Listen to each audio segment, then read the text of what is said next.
Advaita Vedanta Satsang House, where we open rooms to discuss Advaita. And Bindoji has been offering classes for the last 34 sessions on Bhagavad Gita from Advaita perspective. So if you want to avail the replays, they're available on Clubhouse or on the links that I've shared from YouTube, Spotify, and Apple Podcast. You can access a repository of these talks, which are arranged, not just Bhagavad Gita, but Avarokshana, Bodhi, and the earlier Upanishads that Bindoji has conducted classes on. For housekeeping, I'm going to close the hand raising and the chat when Bindoji is conducting the class, after which we have half an hour time for further discussions. Over to you, Bindoji. Thank you, Prakash. Namaste and Hari Om to all of you. Let me do my invocation. Om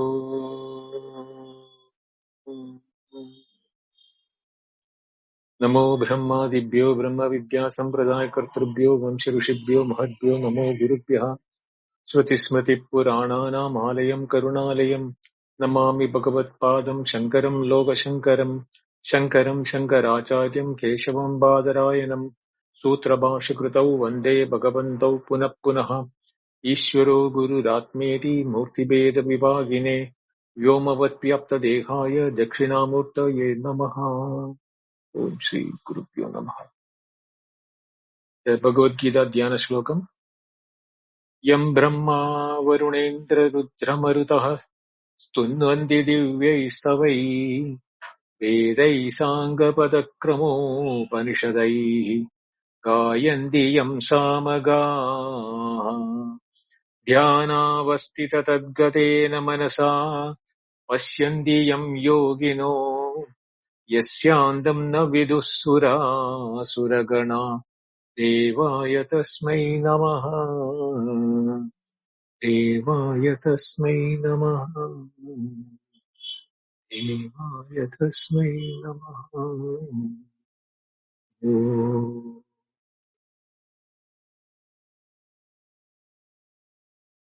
As a reply to Arjuna's question, tell me firmly the one which is more good for me, Shreyaskaram. Obviously, the good, when he is choosing, there is two things which have been offered by Krishna in the second chapter. The Buddhi Yoga or the Sankhya Yoga and the Karma Yoga, or these are the two things. But to Krishna, Arjuna is not a eligible candidate for the Jnana Marga or Sankhya Marga. Even though he described them as a reply to Arjuna's question, Siddha Pratnyasya Kya Bhasha. So, as a reply to that, when he gave, Arjuna got into a confusion. That seems to be a much better situation rather than getting me into the war and killing my relatives, etc. But Krishna was very clear in the beginning. Karmani eva adhikaraha te. For you, the duty or the responsibility is only in the karma. So when it was told, Arjuna got into a confusion. He has definitely said that Jnana Marga is better, but he is advocating me to do the Ghora Karma or the, willful way, very treacherous war, where he can be either getting the heaven if he dies in the war, or he will get the kingdom as a result of the victory. So why should you be worried? Is the way in which Krishna suggested to Arjuna in the beginning. You don't have to worry about it. So get into action. Take up your bow and arrow. Tasmat Yudhyasva Bharata. Therefore, fight this war, Arjuna, is the instruction given to Arjuna. But in the process, when Krishna mentioned that Achala Buddhi, where the Sthita Prajna has been mentioned, Arjuna got interested in it and asked, what is the nature of the man who has attained the steady wisdom? How does he behave? How does he talk, etc. is the question which he asked, to which Krishna narrated the verses starting from 62 onwards to 72. No, 55 to 72. That is the reason why Arjuna now got tempted to find a loophole in Krishna, or rather reproaching him in a way, so that Krishna will say, okay, I have told you that, so you can choose that also. But Krishna was very, very clear about it. So he says that, Dvenishta, there are two paths I have recommended to two sets of people in the Pura, in the beginning of the creation. Sankhya Yogena Sankhyana. Through the path of knowledge for those who are prepared for the Sankhya. That is why they are called the Sankhyas. Not the Sankhya of the philosophical name which we are hearing. The word Sankhya is standing here for knowledge. Karma Yogena Yogina. Through the path of action for those who want to be a yogi or karma yogi. So these are the very clear instructions from Krishna, which was discussed in detail in the last class, yesterday's class. So towards the end, Shankaracharya's commentary, he mentioned that Tasmascha Jnana Nishtayaha Sannyasam Eva Anušteyatvam Vinna Purusha Anušteyatva Vachanat Bhagavata Eva Meva Anubhavam Iti Gamyate. That discipline of knowledge is to be practiced only by renunciate, sannyasa. Sannyasinam eva anušteyatvam. Since it is taught as requiring a distinct agency or distinct agent. Thus it is understood that this alone is Krishna's intention. So Shankaracharya's architecture of this verse from Krishna brings in very clear 5 points. There are 2 nishtas, Sankhya Nishta and Karma Nishta. 2 sets of adhikaris. For each of them, the nishtas, there are sets of adhikaris or eligible candidates for it. It is not that you can choose yourself. No, there is an eligibility requirement for it. Based on 2 modes of life. Even though these 2 modes of life, that there is only one liberation at the end of the whole thing. Therefore, there is no samuchaya or coexistence of both karma and jnana for a person at the same time. Knowledge liberates, but action prepares for the knowledge. They do not co-occupy or samuchaya. They do not share the same space.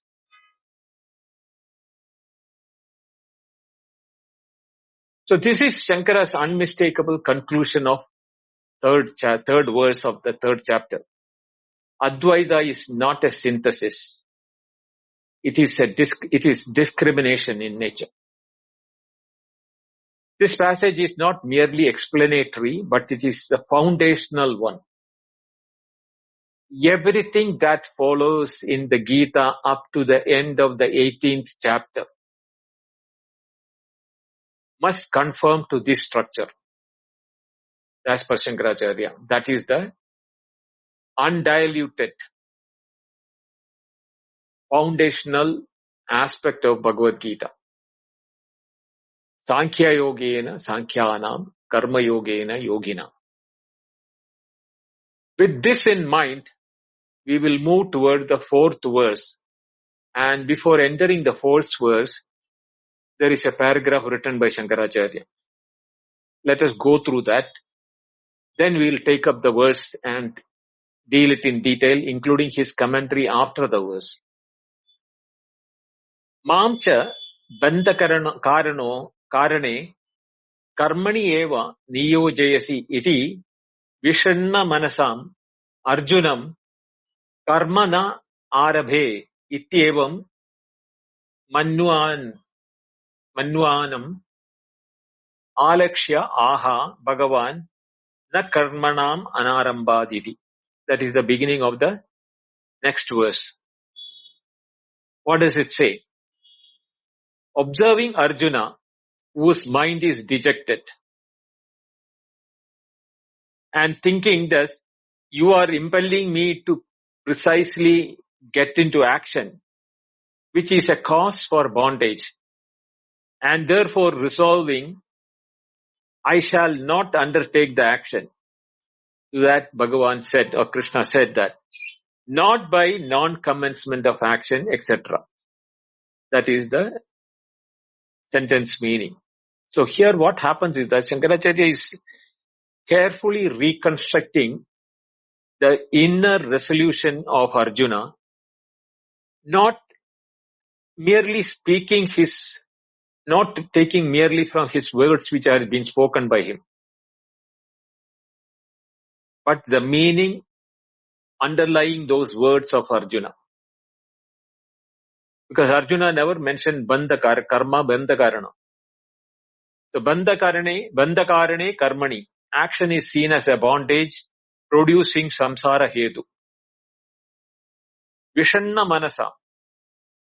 Despair is not ignorance alone, but withdrawal from duty. The Vishanna manasa. That is, Vishanna, the word is that despair. The despair nature of Arjuna's mind has not happened from the ignorance. He is also educated. He also knows the Vedas and Puranas, etc. And he is a practicing Kshatriya. But his despair has resulted from his intention for withdrawing from duty.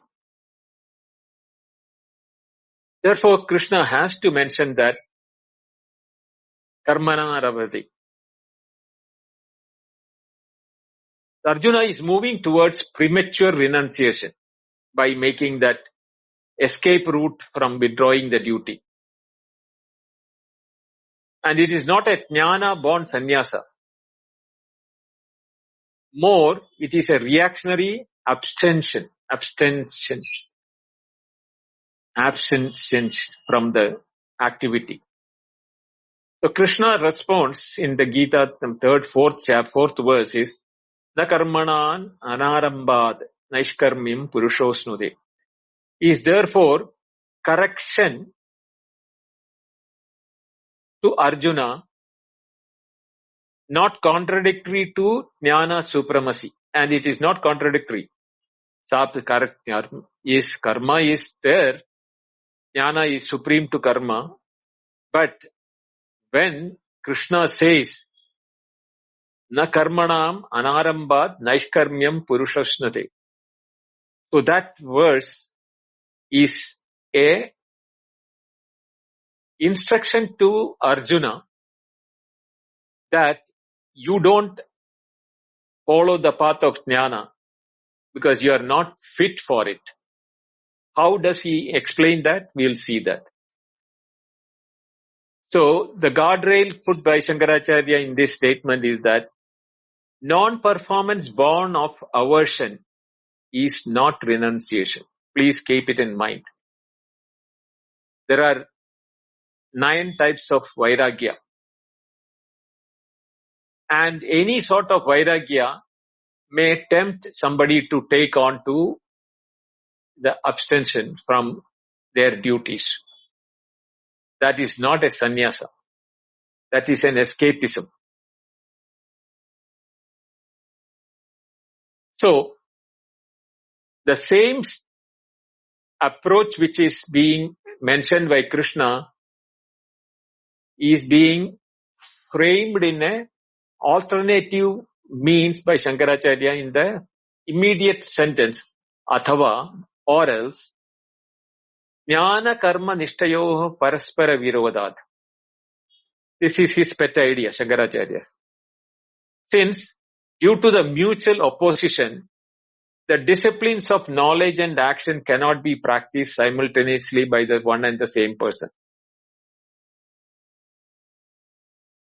So therefore, Shankaracharya states explicitly what has been implicit all along, paraspara virodattu. That is mutual opposition between karma and jnana.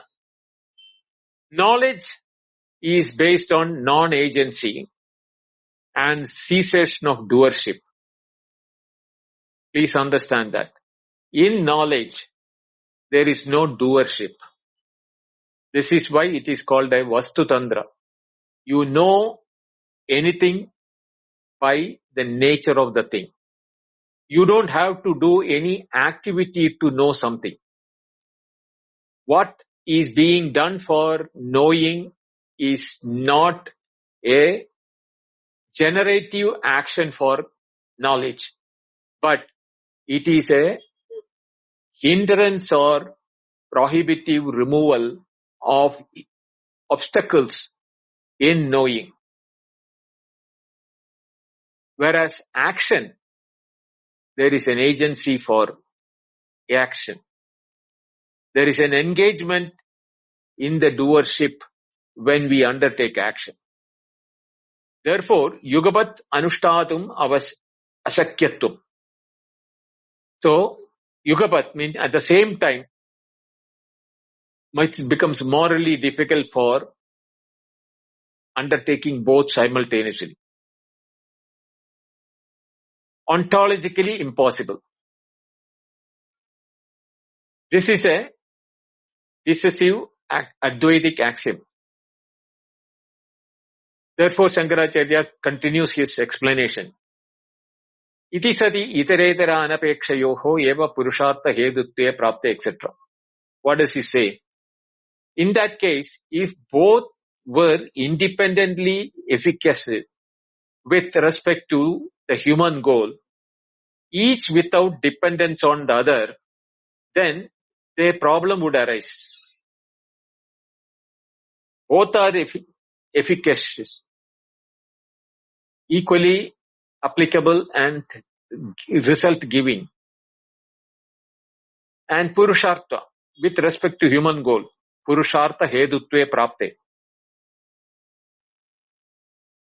There is a conditional absurdity in this, which initially on a prima facie we won't be able to identify.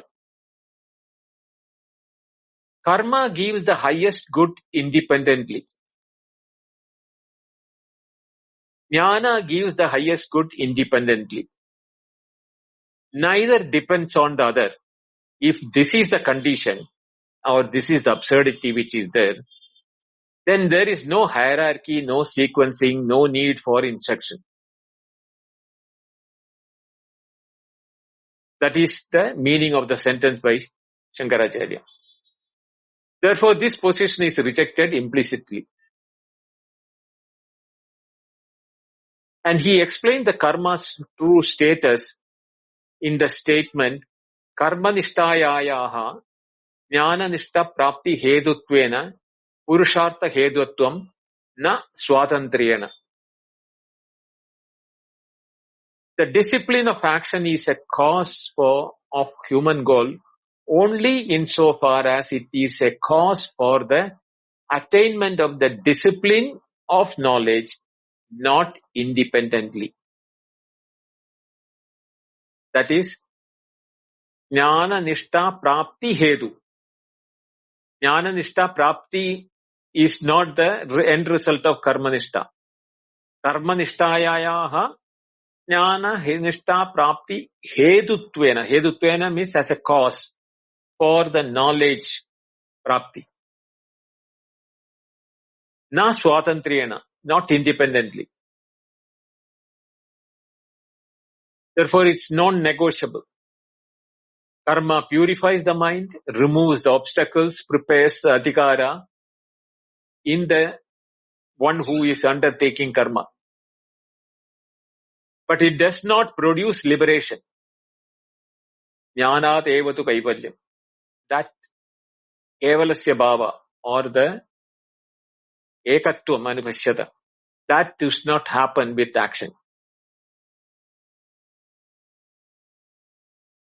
It does not coexist with the liberating knowledge. The liberating knowledge, the mokshartha vakyam or the mahavakyas which liberates you when done sravana manana nididhyasana.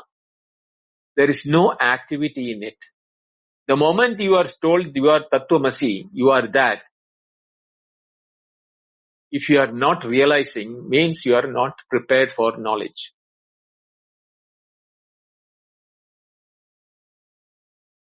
That is the time when the karma yoga, nishkama karma, etc. will come into picture. For understanding the karma cannot achieve you moksha.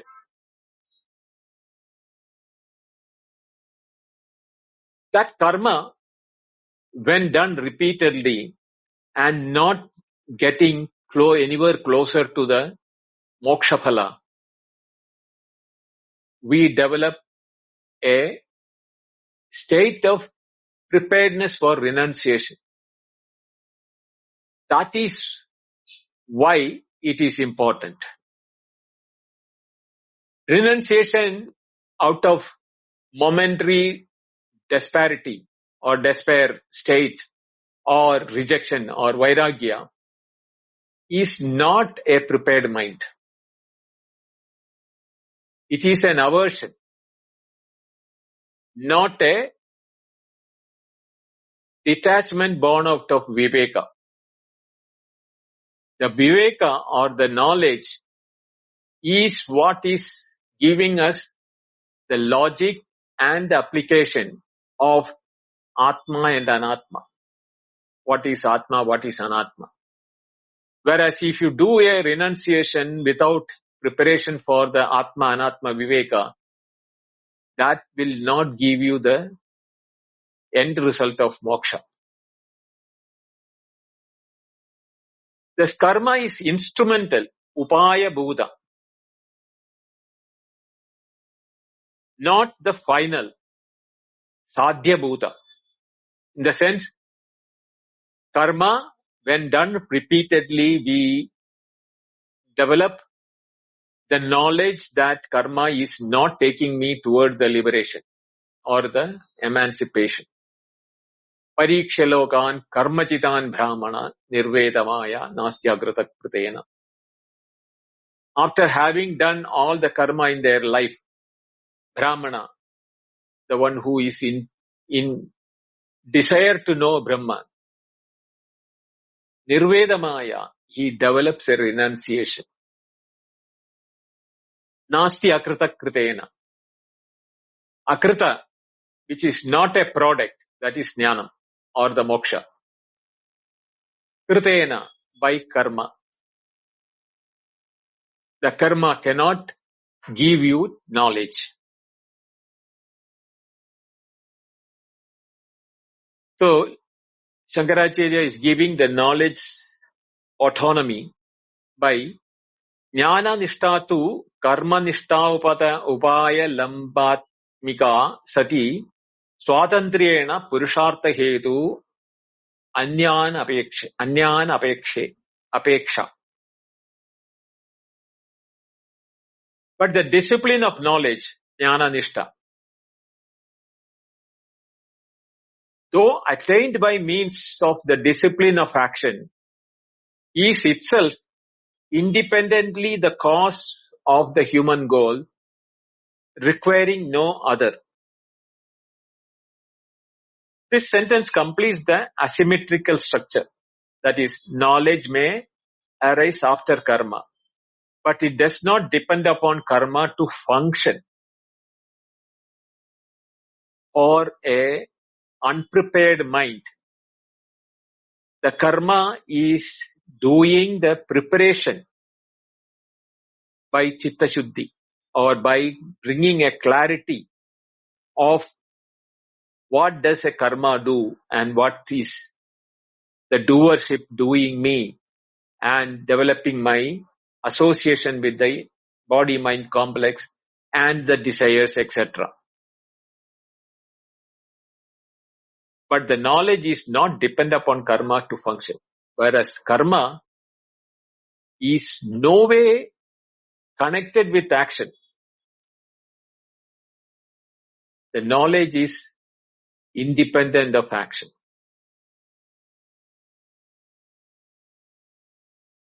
The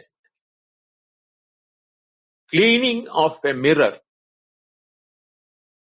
shows the face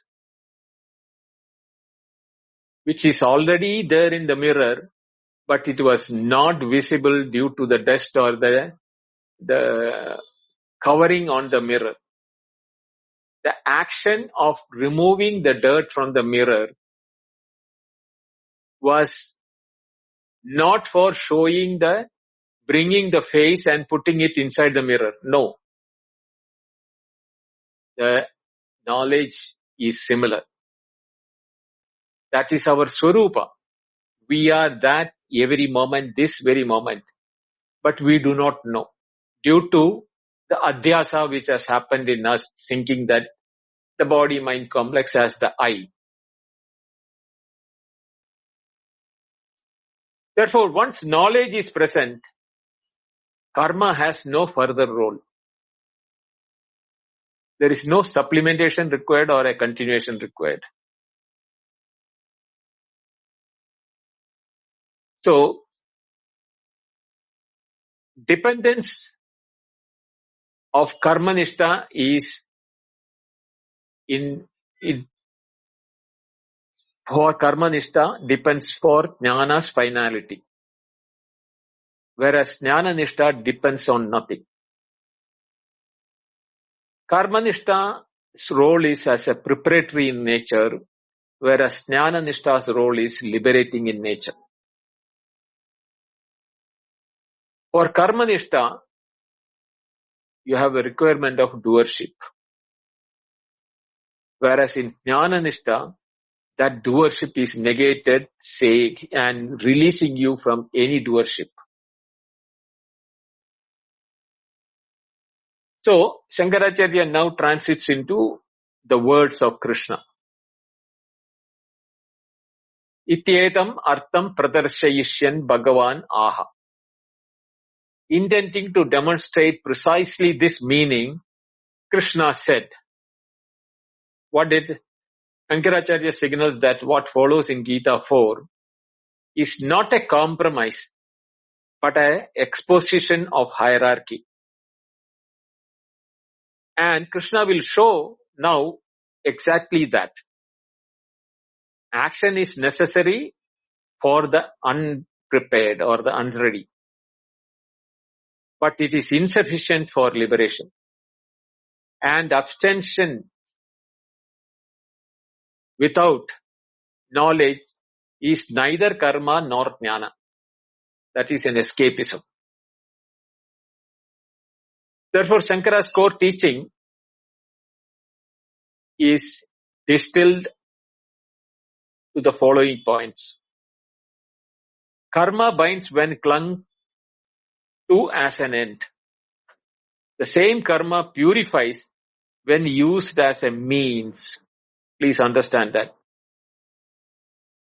So the overwhelming, duty-bound feeling that I have to do this, or it is my duty, that my duty itself is in ignorance. And if you are stuck to that, it will bind you. Knowledge alone liberates. Without knowledge, renunciation, if it is done, it is an escapism. And knowledge without karma preparedness is just impossible. You have to develop the renunciation not out of escapism, but a discrimination born out of karma, due to the preparedness of the karma developing as what I mentioned earlier. Nastya krita kritena. Knowledge is the nature. And no nature is created by knowledge. It only reveals it. That is why it is called a realization. Arjuna's despair is real, but his solution is mistaken. Krishna's correction preserves both the discipline and liberation without mixing them and confusing Arjuna. And that is where the fourth verse starts. Na karmanan anarambhat naishkarmyam purushosnute na cha sanyasanadeva siddhim samadhigacchati. Na karmanam, not by actions.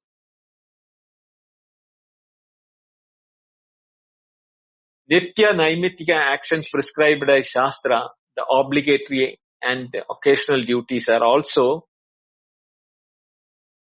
part of the karmas. So, all karmas are included in it. Obligatory, occasional, prescribed by the Shastras. Here he is not talking about Jivana Matra. For the sustenance of life, what you do is not considered as karma. But here referring to the instructions in the Shastra. So, na karmanam anarambad. By non-commencement of action, mere action, or by reason for not undertaking action. Naishkarmyam, the state of actionlessness or freedom from bondage of action. Naishkarmya does not mean mere physical abstention from action, but rather a state of the knower of the self who is free from identification with the doership. Kartrutva abhava. It is essentially a jnana nishta itself. Purushaha asnute. A person attains. So, I'll first break the words and then come to the synthetic summary of that. Nacha sanyasanat eva, and not by sannyasa, mere renunciation.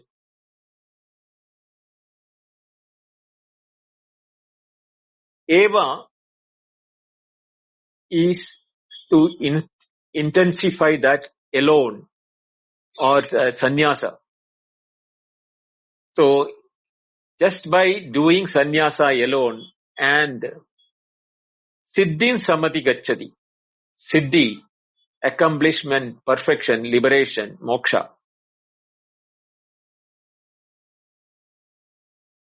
Jnana nishta yogyata, fitness for steadfast abidance in knowledge or liberation itself. Sama adhigacchati, sam adhigam, is attains fully or reaches completely. The word sam prefix adds the sense of completeness or proper attainment. So there are two parallel negative statements. First line is a negative statement.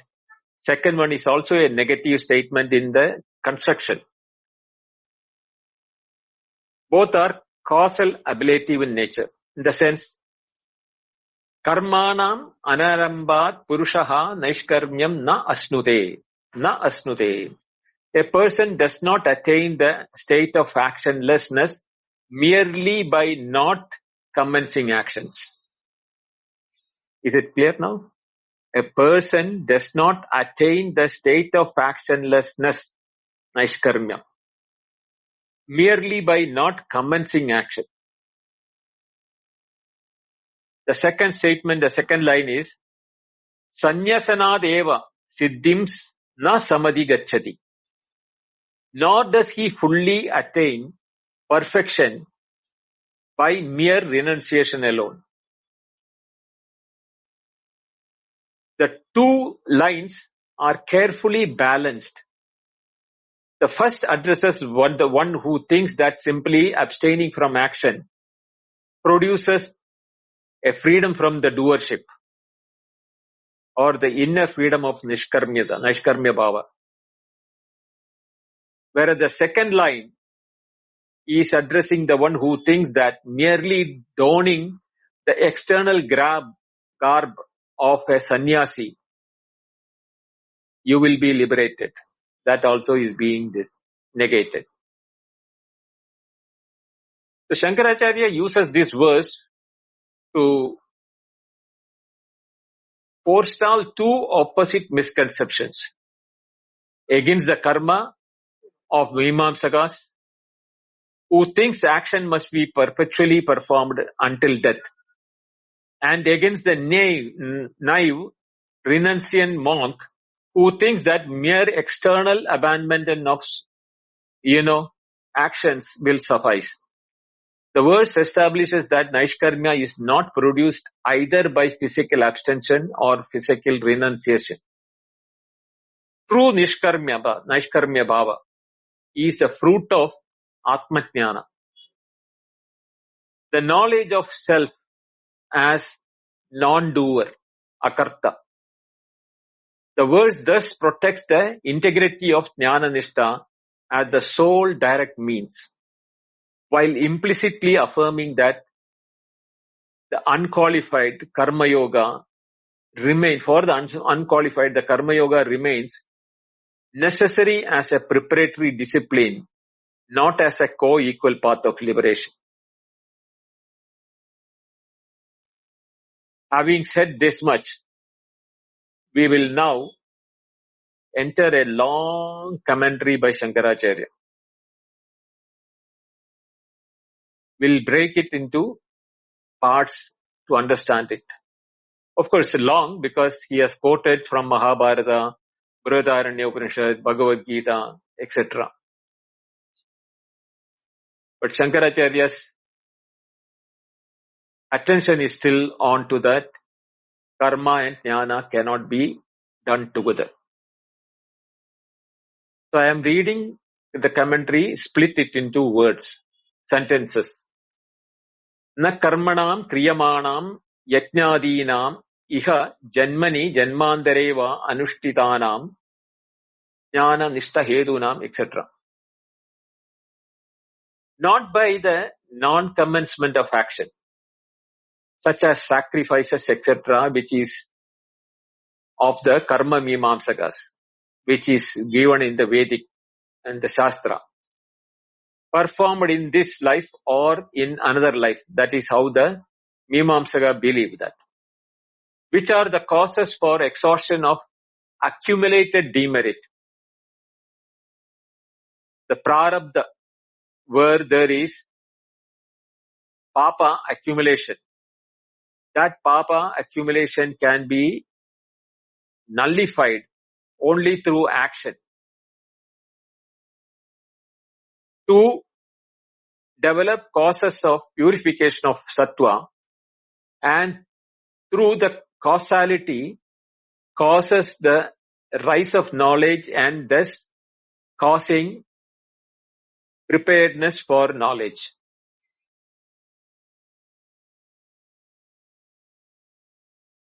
Shankaracharya begins by excluding a mistaken negation.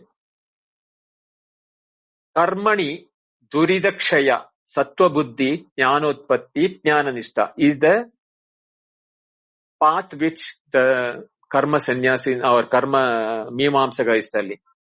That is, yajna, karma duridakshaya means destruction of sin, sattva buddhi, purification of mind, jnanotpatti, arising of knowledge, and jnananishta. Thus karma is indirectly but indispensably causal.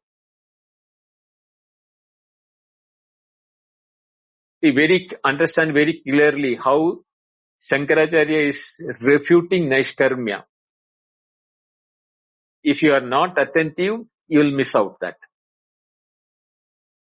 Important precision is that karma is not set to produce knowledge, but to remove obstruction to the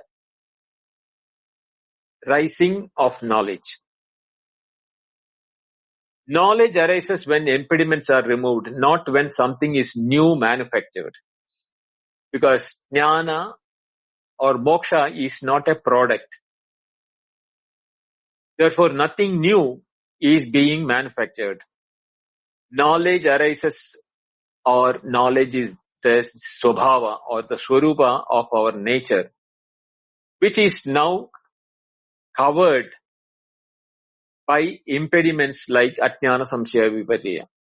When they are removed, the knowledge is self-shining. Like the face in the mirror when the dust is removed.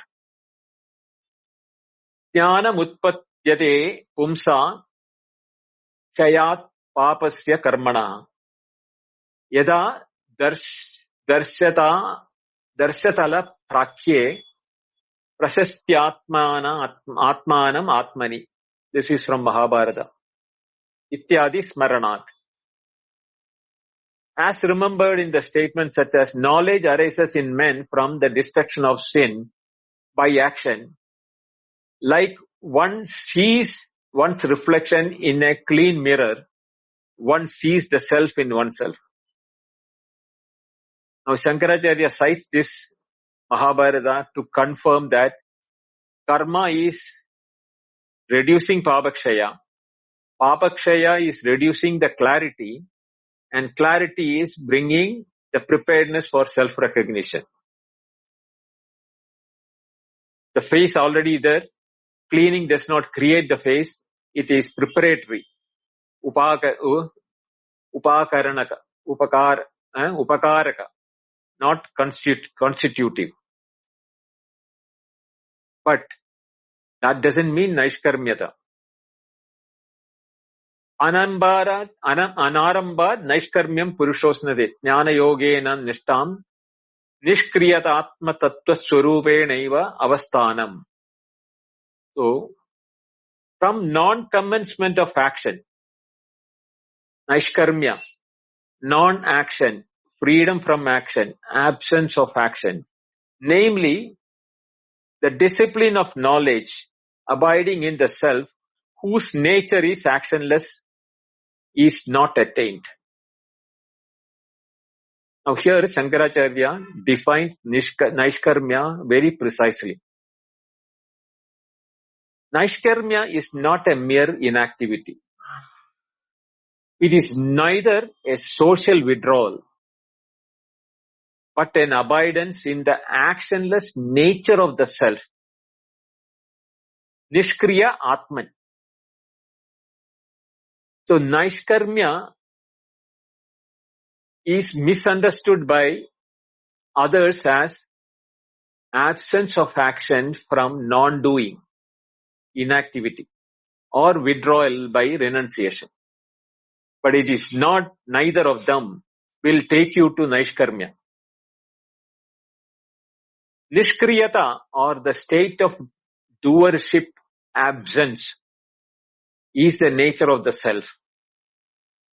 So real Naishkarmya, or the actionlessness, is the abidance in an actionless self. This is ontological non-action, not a behavioral non-action. Hence, external cessation is not equal to Naishkarmya, whereas Naishkarmya is really an abidance in actionless self. Purushaha na asnute na prapnodi ityartaha. That is to say, the person does not attain it. Shankaracharya closes the first claim unambiguously. Non-performance alone never yields liberation. But he takes a logical inversion in the next sentence. Karmanam anaramba naishkarmyam na asnute iti vachanat. He is quoting Krishna's logic alone. From the statement that not by commencement of action does one attain naishkarmya, it follows conversely that by commencement of action one attains naishkarmya. Listen carefully. From the statement he is quoting, not by non-commencement. That means by commencement. When we say not by non-commencement of action does one attain naishkarmya. That is why it is said negative statements are said in the two lines. But the double negative aspect is what is intended. It follows conversely that by commencement of action one can attain naishkarmya. Seems to be intriguing. This is pure Mimamsa logic. If A absence does not produce B, then A is recognized as a cause for B. Then A's presence must be relevant.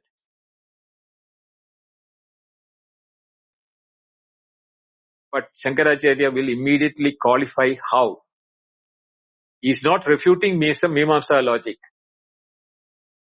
Tasmat punak karanat uchyate karma arambasya eva naishkarmya upaya tvad. But for what reason does naishkarmya not arise from non-commencement of action? It is the Shankaracharya's question. It is said, because the very commencement of action is the means to naishkarmya. Action is not naishkarmya, but at the means upaya to it. Because Shankaracharya immediately put the universal axiom, that is that na hi upaya mandarena upaya praptihi asti. That is, because there is no attainment of an end without a means. That is the axiom which he is saying that. This blocks all direct shortcut theories. No raw leap into knowledge, no spontaneous enlightenment, no liberation by refusal alone. Why? You can not do a thing only if you have started the action, no? If you have not even started the action, how can you be called an inaction? That is what Shankaracharya is saying. Nahi upaya mandarena upaya praptihi asti.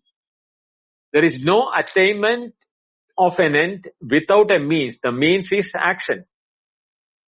The attainment of the end is actionlessness. So unless you start the action, where can there be actionlessness? He is now giving the Shruti proof for it. In the Brihadaranya Upanishad, it is that Shrutau tavad prakritasya atmalokasya vedyasya vedana upayatvena tametam vedanu vachanena brahmana vividashandi yatnena. Brihadaranya Upanishad 4:4-22. Ityadina. Like that. What does he say? In the Shruti itself, the yoga of action is taught as a means to the yoga of knowledge, with the reference to the self to be known through statements such as the Brahmanas seek to know that Vedic recitation, sacrifice, etc. for Vividishanti, for knowing that Brahman. Therefore, Shankaracharya anchors the hierarchy in Shruti, not just Gita alone.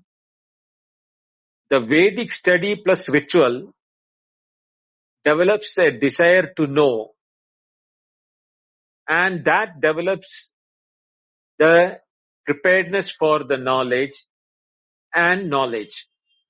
Therefore, karma is epistemically instrumental. Now he is quoting Gita, Bhagavad Gita. Iha picha means in Bhagavad Gita itself.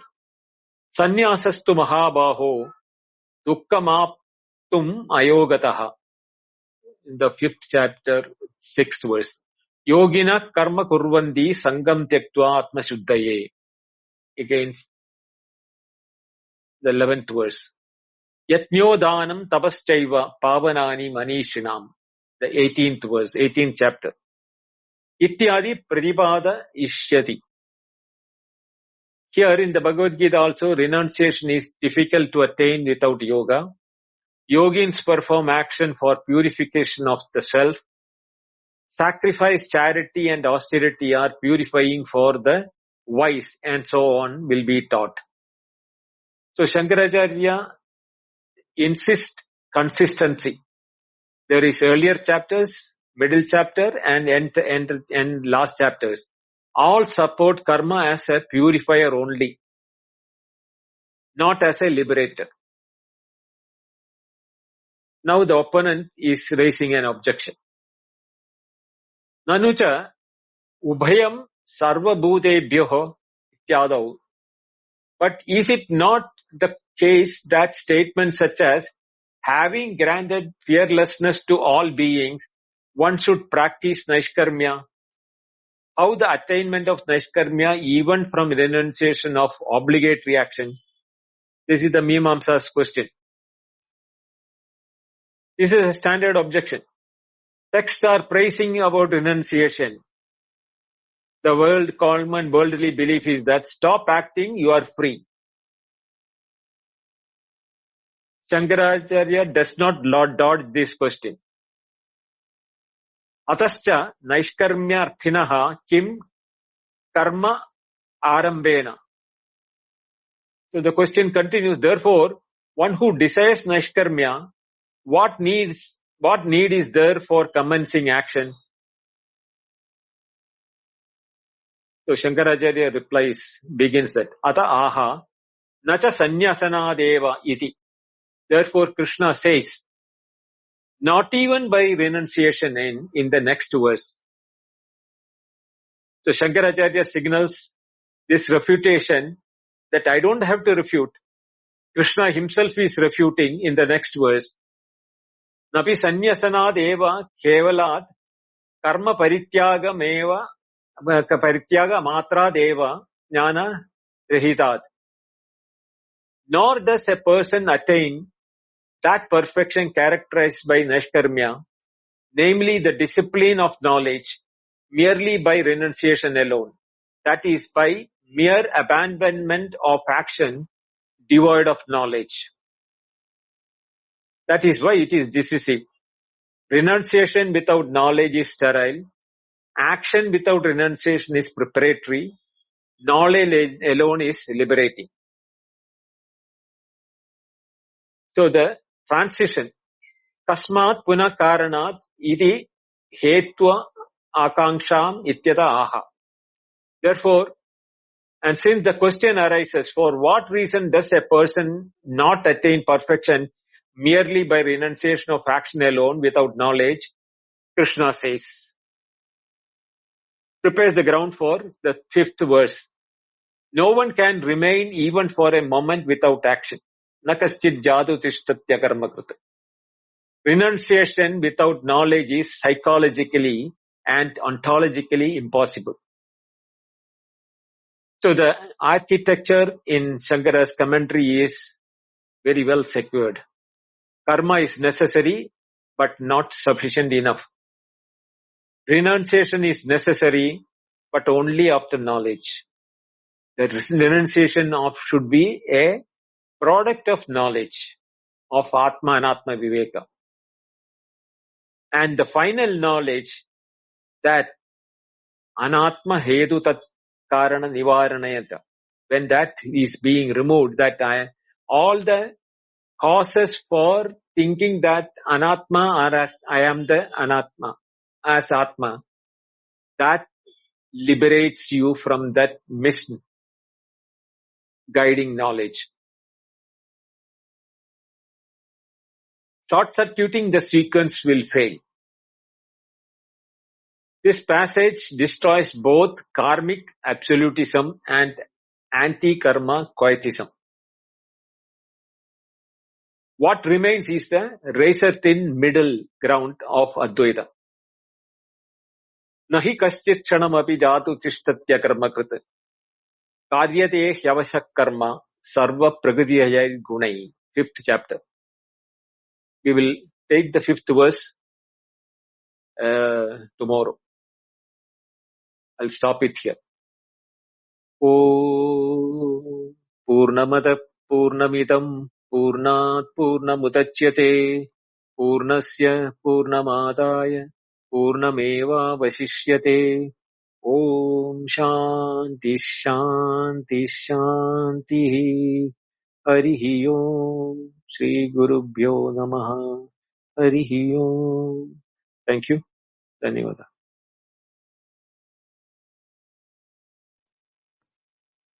Thank you very much, Vindoji. I've opened the chat and hand raising.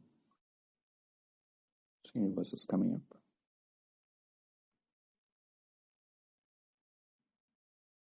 Namaste, Srini. Namaste, Srini. Namaste, Bindoji. Namaste, Prakashji. So, Bindoji, one question I had. Sometimes when you're in your lecture, you have been classifying things as something is pedagogical and something is, I think, metaphysical or something like that. So, right, I keep hearing that. So this karma jnana samuchaya or lack of samuchaya, impossibility of samuchaya is basically metaphysical and not pedagogical. Is that the right understanding? Yeah, because the thing is that the Mimamsakas are taking that route, saying that, by doing karma alone, you can get moksha. So That has to be claim is negative. basically a metaphysical claim, right? What they are saying, not a pedagogical claim. When they say karma. That is not metaphysical. They are talking from pedagogical point of view. But in pedagogical point of view, can we also there is... Okay, then maybe I'm misunderstanding what you mean by this pedagogy. Pedagogical point of view, is it like an instruction? You're talking about an instruction given to the student, is it? Yeah, that is the karma mimamsa instruction, no? Nitya naimitya karma ajivanantam, you have to do it till the end of your life. Okay, but as a mechanism of pedagogy, like for example, even when even Advaita teachers, they are like, we do Guru Stuti or something like that. So that is still, doesn't that qualify as a pedagogy? We are still doing a samuchaya kind of thing? No, we are developing chitta shuddhi by the process. Not as a shastric instruction, Vedic instruction.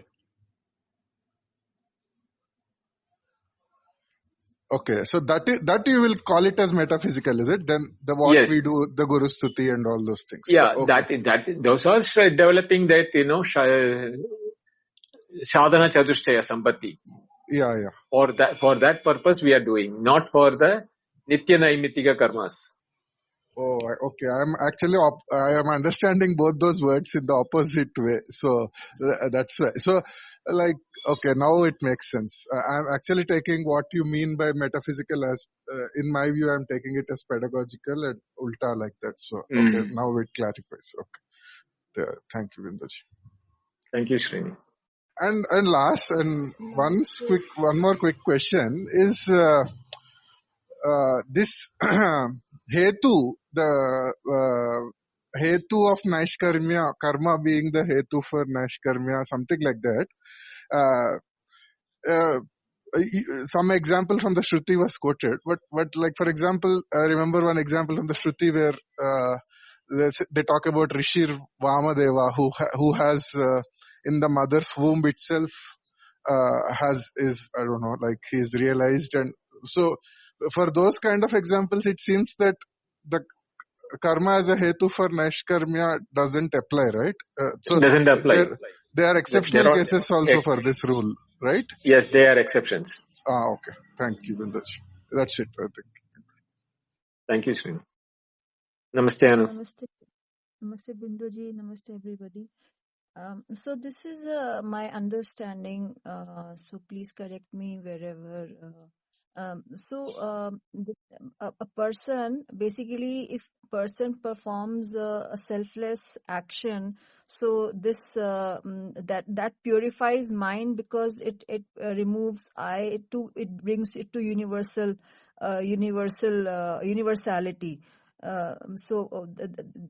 A person may do so action selflessly done purifies mind, but when the knowledge of self, that I'm the entirety, or I'm the this witnessing, so all the action reaction, it happens, but the ownership isn't taken. I mean, it isn't taken, like Anu doesn't becomes and doesn't takes the credit of the action reaction happening, which is happening spontaneously, and and whichever essential action which are supposed to be taken, it will happen, but there won't be Anu to take and like initiative to like really uh, create more action and reaction. So is that right? It is not that way, Anu. You have to understand that what is being told by the process here is, there are actions which, when we do, is supposed to have been instructed by the Shastra, which will reduce the papa in us when we do good actions, thereby nullifying our prarabdha. So the tendency for people to do that by punya I'll get moksha. But both papa and punya, the sin and the boon, both of them are product of action. And the knowledge of the self is neither a product nor a something which is newly being revealed. This is not happening because there are impediments in that knowledge shining in our reality, in our understanding. The reason for that is that because we are bogged down with the thoughts of punya and papa are the reasons for, going down the drain or saving ourselves. So when you do this by not taking the ownership, you are not really doing neither the punya nor the papa. But what is happening is that you are now coming to a stage where the action itself will be seen as redundant by you for the purpose of the self, knowing the self. And that happens because is the time when you develop the Atma and Anatma Viveka. The action when done selflessly can develop the Viveka in us, that who is the doer of all this action.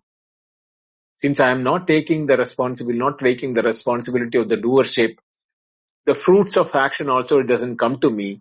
But then who is the doer? That question will keep coming to us again and again. That is the time when the mind moves towards renunciation. Renunciation is now bringing a detachment to action itself, because there is no doership and enjoyership in it. When that develops over a period, the mind is now no more looking for either be in action nor in the fruits of action. That is the state of Naishkarmya, or abandoning of the karma, Nishkarmada Bhava. When that Nishkarmada Bhava is happening, it is actually you are abiding in that which is neither doer nor an enjoyer, which is your true self. Therefore, the Naishkarmya, what is being told, or the non-doership, what is being told, is the nature of the self, and there you arrive at that over realizing the efficacy of actions and fruits of action, which is stemming out of the wrong association that I am the one who is doing that. So this is the picture actually what is happening. So when you say that Anu is not doing, if you are still happening that I am doing because I have been told to not to do, I am being told to do actions without expecting fruits of action. That is what the Krishna said, no? Karmanyevadhikaraste ma phaleshu kadajana. So that will give us a confusion as to, that is what I've been told, so I am doing that. So why is that knowledge not happening? That question can come, no? But there is only that is only a preparation stage. We have to move further, which will come in the subsequent verses from Krishna. Thank you so much. You explain very well. Thank you, Anu. Namaste, Venkat. Binduji, this is today there is a nice navigation into karma and gnana. So this gnana yoga means as good as knowing why even doing karma itself, because gnana yoga covers everything, right, Binduji? It talks about why you should do karma yoga and what it lead to. That means the gnana yoga requires everything to be understood. Not that way. Jnana Yoga is the final Jnana Yoga what we are talking about. These are all preparatory jnanas, in the sense that they are all not jnana per se.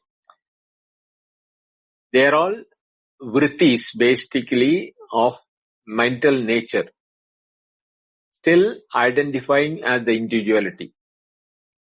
But the Jnana Yoga, which is being the Nishtha, or the path through which the emancipation or the realization takes place, that in me there is no doership or enjoyership. Even by default it is not there in me. That final knowledge is the Jnana Nishtha, or that Jnana Yoga what is being told. Till that knowledge doesn't fructify in you, all the activity, all the things what is taking place before that will fall into the Karma Yoga part. That is why then the next verse is very important. Na kaschid jata sistatya karma, na karmana anarambha naishkarmyam purushosnude, na sanyasana deva na siddhim samadhigacchati. Both these statements, both the fourth and fifth verse sentences, you should study it together to complete the total picture. Yes, I think we'll wait for that, Binduji. Yep. Because this Bhashya itself is telling all of it, right, Binduji? Yes, that is the problem. Bhashya, Shankaracharya is actually already covering the fifth verse now itself. Because in the preamble, he is covering that.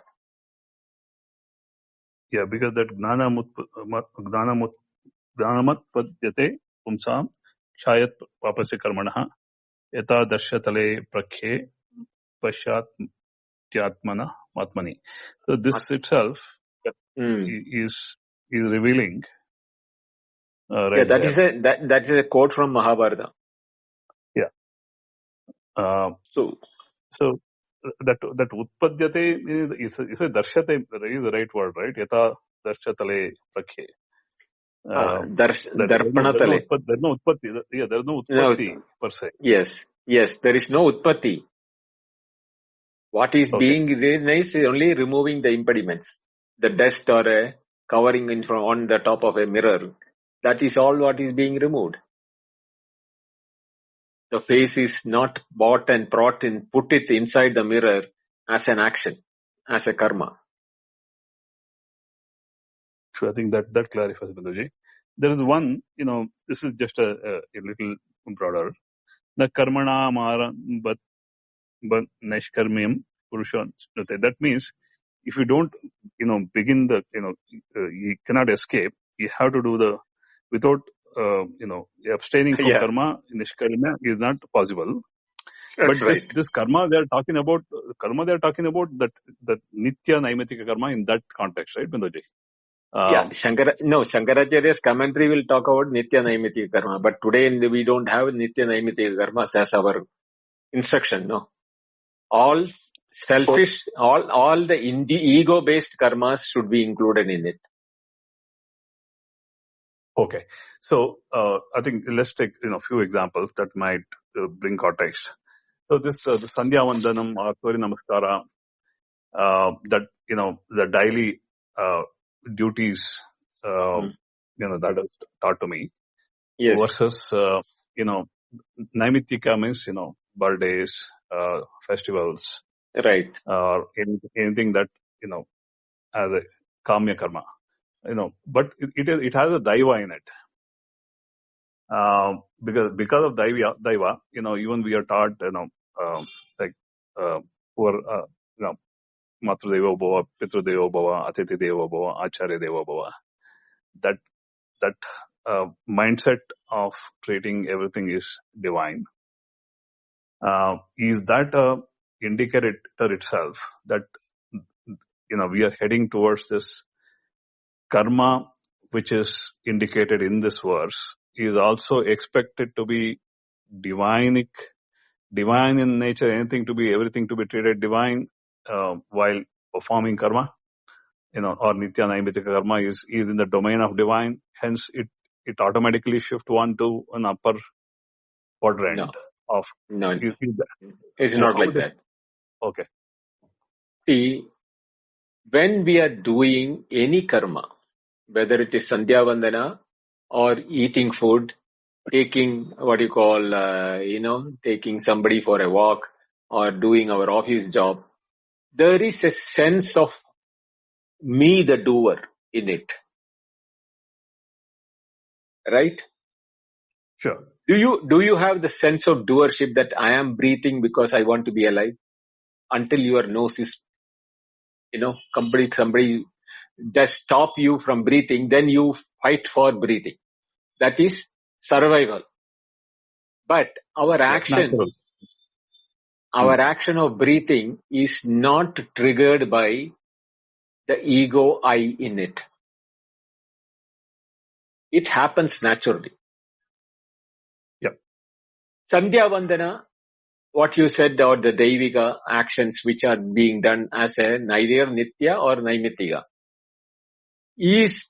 there will be definitely an iota of doership in it. I have to do it, Sandhya Vandana. Time, it is time now. I have to Sandhya. It is now the time for me to do Sandhya Vandana. Or today is the birthday, so I have to go to the temple, do Archana, etc. So all of them, there is triggered due to a sense of ownership of you as a individuality owning the body, mind, intellect. Yeah, Kartru is always there. Yes. Yeah. Yes. So, but Naishkarmyata is not that what is being taught. Naishkarmyata is Nishkarmasya Bhava. Nishkarmasya Bhava is how will it come? When not by abandoning action. Whether you do action or not is not the question. even while doing the action, if you have the non-doership in it, the action is done naturally like the breathing. It happens. It is just, without any intent for either towards action or for the fruits of action. Both are not there in the case.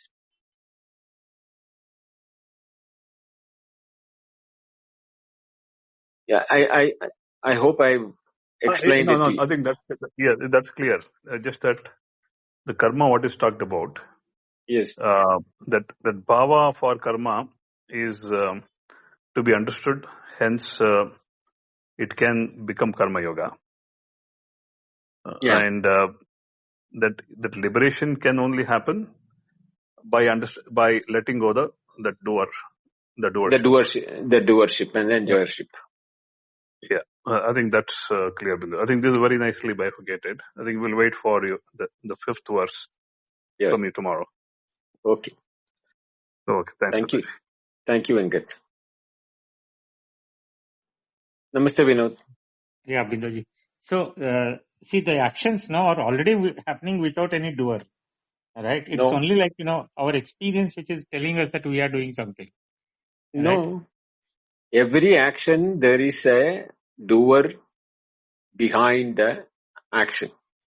That action is prompted by the doer, ownership of the doer for you to do an action. The only time which the example I can give is that you don't have that when you are breathing. No, correct. But here, what I'm trying to understand is that, see, there are different possibilities, right? One is like, the reality is happening. Like a movie, everything is happening. Now the mind by its very nature gets plugged into the reality. And then it starts feeling that it is doing something. So like, for example, I'll say that, I'll do this activity and I'll do that activity. Right? That is one way the reality can be. The second way of the reality can be is that actually reality will not happen unless you make it happen.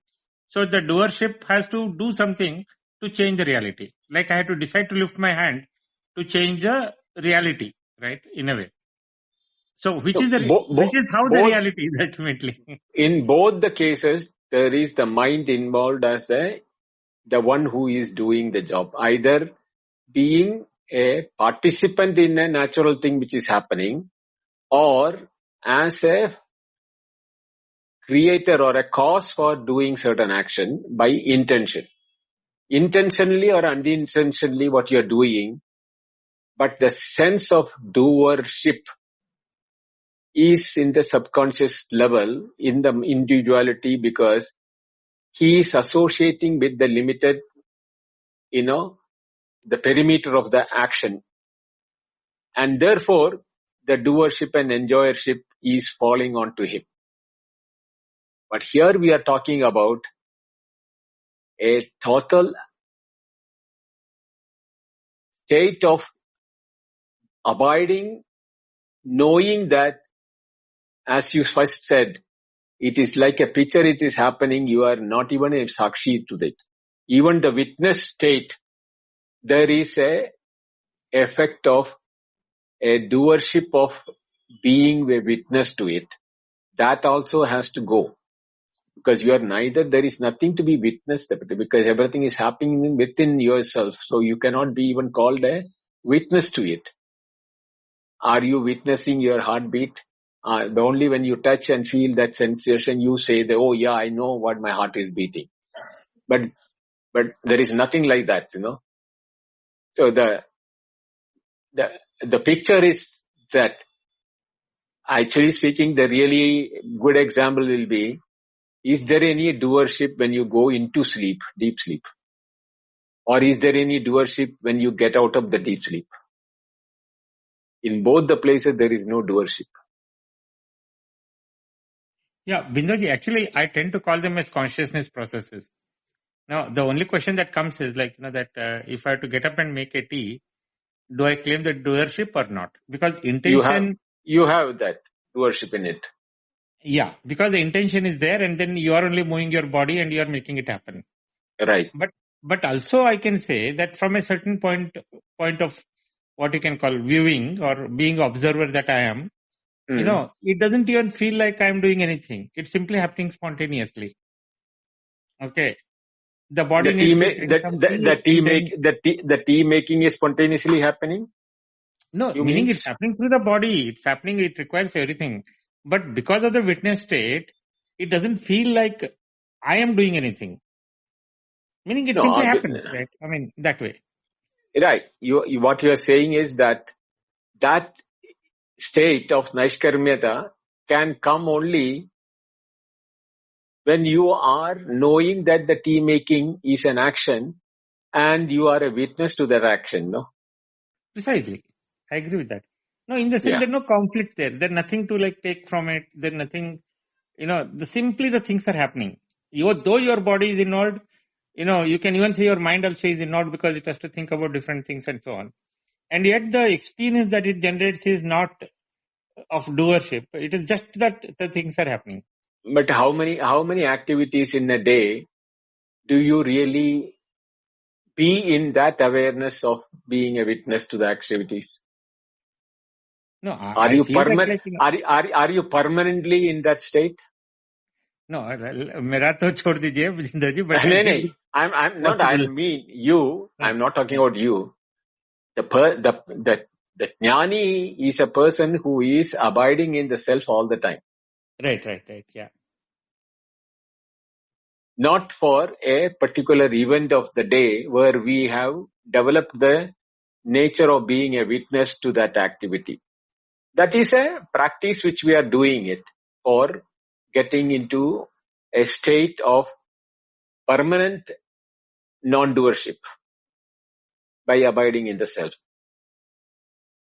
Yeah, but as you said, even that also will go away. Meaning, because Yeah, that maybe also will go. initially initially it feels like that. But, Yes, initially it will be that I am non-doer.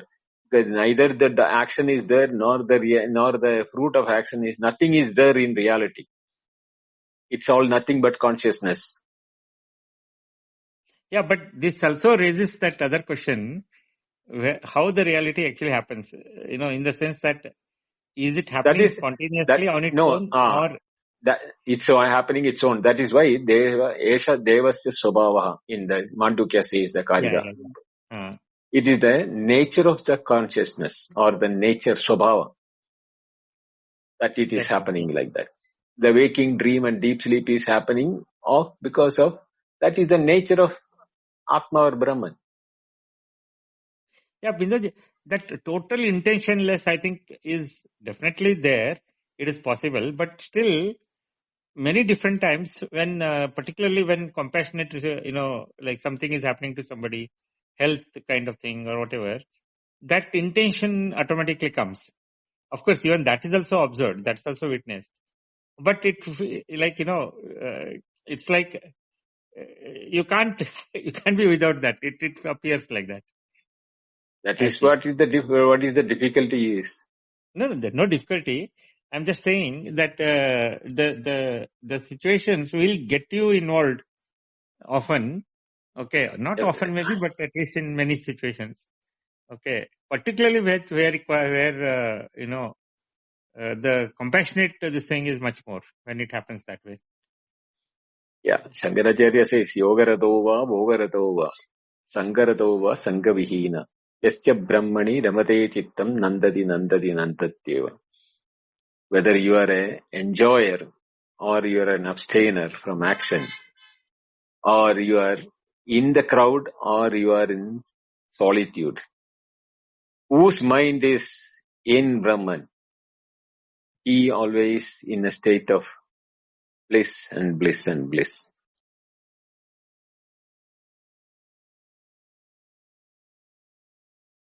Yeah. Anyway, thanks, Binduji. This is very interesting, as well as dividing kind of topic among many people actually. This particular aspect, because people finally say, if I'm not active, if I'm not here, if I don't get the fruits of the actions and all, what is the point of all this? And how can one be not doing anything and things like that? I think, of course, it requires a hell lot of background to know why it has to be that way. And it's like, it's very difficult to communicate often. Yeah, That's that is what the it kind problem. of divides the people. Yeah. Thanks, Bindu. Thank you, Vinod.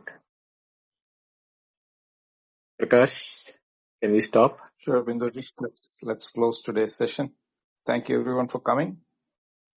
Our next class is tomorrow at 8:30 p.m. IST. And as I had mentioned in the beginning, the replays are all available if you want to do the and come prepared for class number 4 of chapter 3.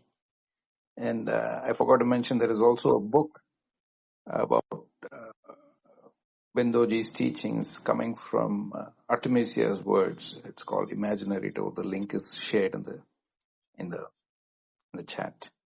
So Bindoji, over to you to close. Thank you.